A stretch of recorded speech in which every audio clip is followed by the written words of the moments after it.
Hi everyone. We are opening a new big chapter today. The field of hypothesis testing is of a huge practical importance in particle physics as well as in all sciences. The first thing we have to do is to say what a hypothesis means in the statistical language.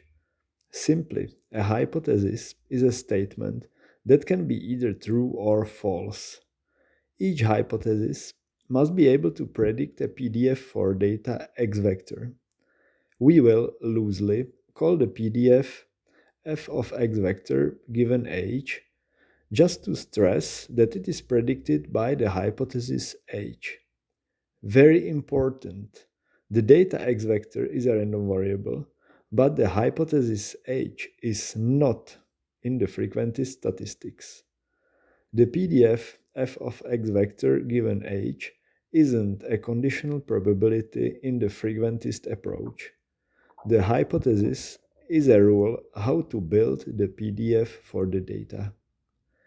If the PDF predicted by the hypothesis doesn't contain any undetermined parameters, then we say the hypothesis is simple. If, on the other hand, the PDF contains undetermined parameters, then we call the hypothesis composite.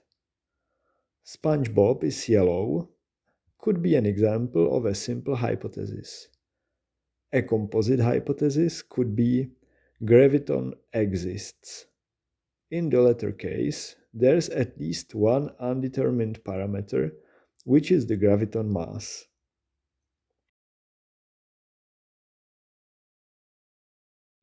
Once we have the PDF f of X vector given H, we can do our experiment. It means that we measure the data X vector observed. An experiment then draws one event, and if the event looks like drawn from the PDF predicted by the hypothesis, then the hypothesis is accepted. Otherwise, it is rejected. The whole chapter will be about what looks like drawn from the PDF actually means. But for now, the takeaway is simple.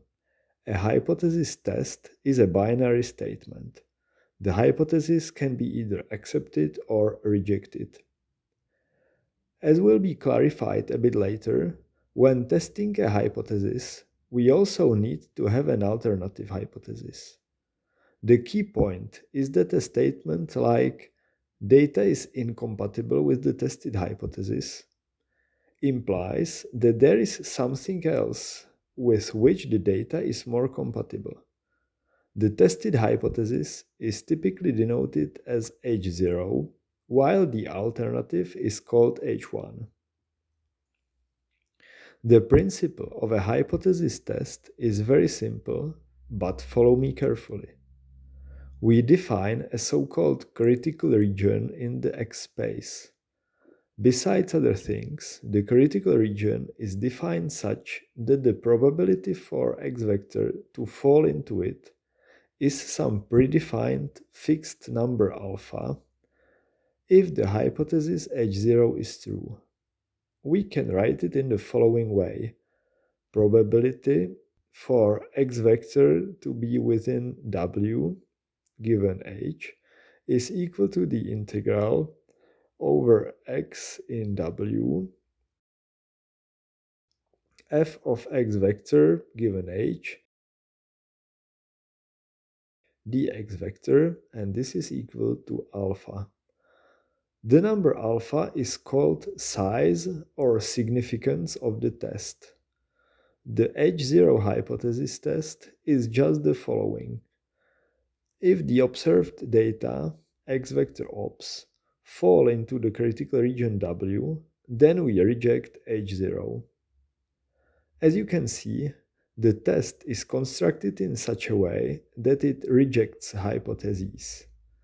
Let's touch the question what hypotheses we test in different situations in particle physics. If we are searching for some new physics, then we are testing or trying to reject, in fact, the most complete model that doesn't contain the new phenomenon. When people searched for the Higgs boson, they tried to reject the standard model without the Higgs boson. It was the H0 hypothesis. In this case, the alternative hypothesis was the complete standard model with the Higgs boson at its proper place. On the other hand, when people are setting exclusion limits on parameters of new theories, the H0 hypothesis being tested is standard model plus the new theory, and the alternative hypothesis is obviously just the standard model.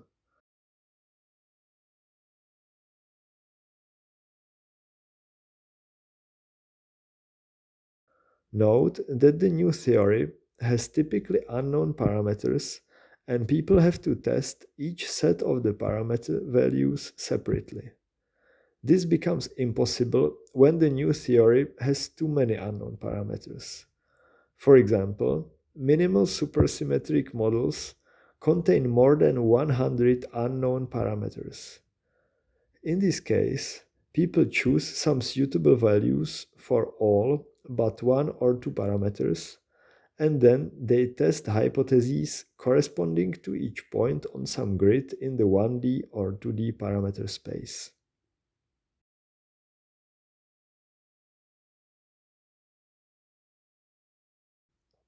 The next very important thing to explain is the meaning of the word reject. Does reject mean I believe H0 is false? Absolutely not at all in the frequentist framework that we are mostly focusing on in our videos. Recall that there is nothing like the degree of belief in the frequentist statistics. There, the hypothesis is either true or false, but nothing in between. Thus, in the frequentist framework, the word reject means nothing else than that the observed data fell into the critical region. This becomes obvious if we choose the size of the test alpha to be a large number, for example 0.3. Then there is 30% chance to reject H0, although it is true. On the other hand, the Bayesian statistics can assign probabilities to hypotheses because it treats hypotheses as random variables. In order to evaluate our degree of belief in H0 in the Bayesian framework, we also need some prior degree of belief in H0. Let's call it pi of H0, and we invoke the Bayes theorem. Let's write it mathematically. P of H0 given x vector is equal to P of x vector given H0 times pi of H0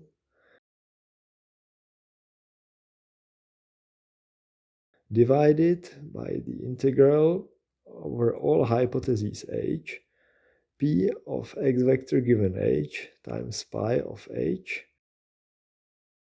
dH. Actually, the word reject is not needed too much in the Bayesian approach because the degree of belief contains a more exact information. We are coming to a point at which we will need a couple of definitions before proceeding further. First of all, we are going to give one more meaning to the number alpha that we called the size of the test.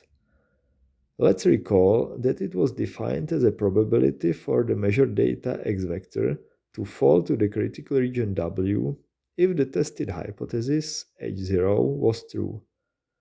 Alpha is equal to the integral over x vector lying in W, f of x vector given H0 dx vector.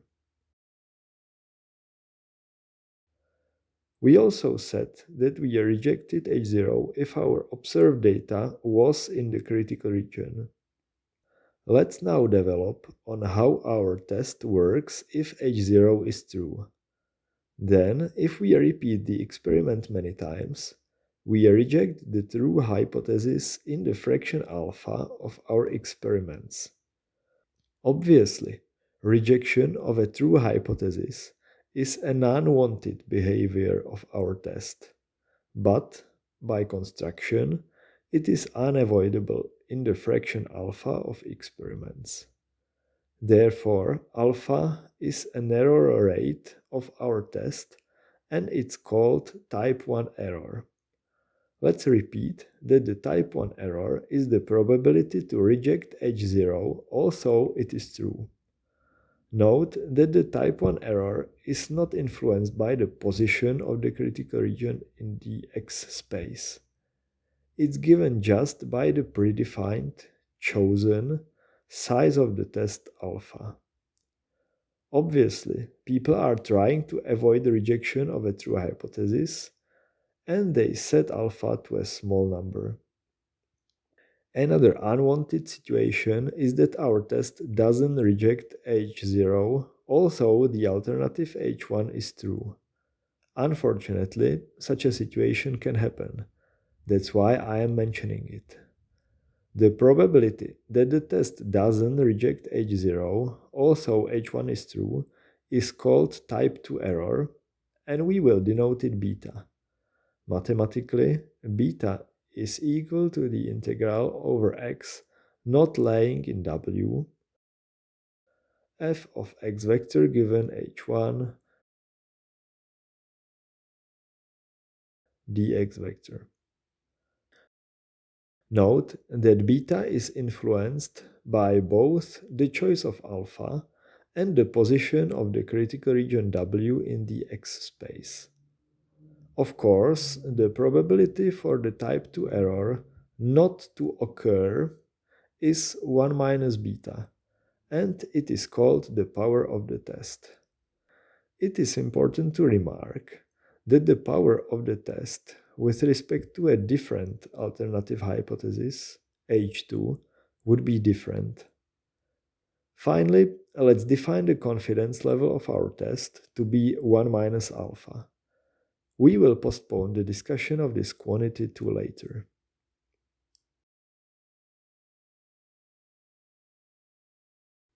The last question we will try to address in this video is where to place the critical region W in the X space. An obvious answer is to put it to a region where probability to find X vector given H1 is true is high and probability to find X vector given H0 is true is low. This way, we have a good chance to define a test with a high power, which is the same thing as a low type 2 error. As an example for a one-dimensional X space, the null hypothesis H0 can predict the red PDF and the alternative H1 the blue PDF. The choice of the critical region is obvious in this example. High values of the variable x. The exact boundary will be a trade-off between the power of the test, the hatched blue area, and the size of the test, visualized by the red area. Note that the blue area is the type 2 error beta. As seen in the example, the proposed recommendation on the position of the critical region indicates the path quite nicely. A more quantitative guidelines will be given by the Neyman-Pearson lemma in the next video. A related and a very important question is about the role of the alternative hypothesis. The question stands: do we need the alternative hypothesis? Or is it possible to find W with high power with respect to any alternative hypothesis? Unfortunately, the answer is negative.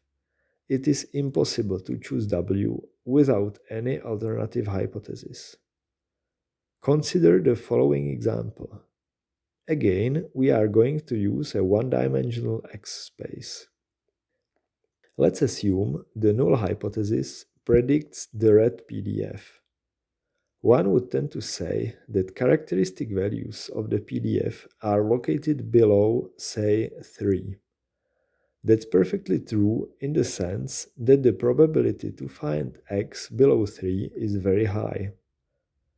However, what would happen if the only possible alternative would predict very low x values, the blue PDF? In this case, there would be just one option, to place the critical region to very low x values, say below zero point 0.2. It might sound surprising that we are putting the critical region to a place where the probability density predicted by h0 is the highest. However, it's very important to realize that the value of the probability density doesn't matter at all. The only thing that plays a role is the low probability to find x in the critical region if h0 is true, together with the high probability to find x there if h1 is true. This condition is clearly satisfied. So remember, whenever you choose W, you always say, at least implicitly, that there is some alternative hypothesis. Actually, this hypothesis doesn't even need to be specified completely, but it's always assumed to be there.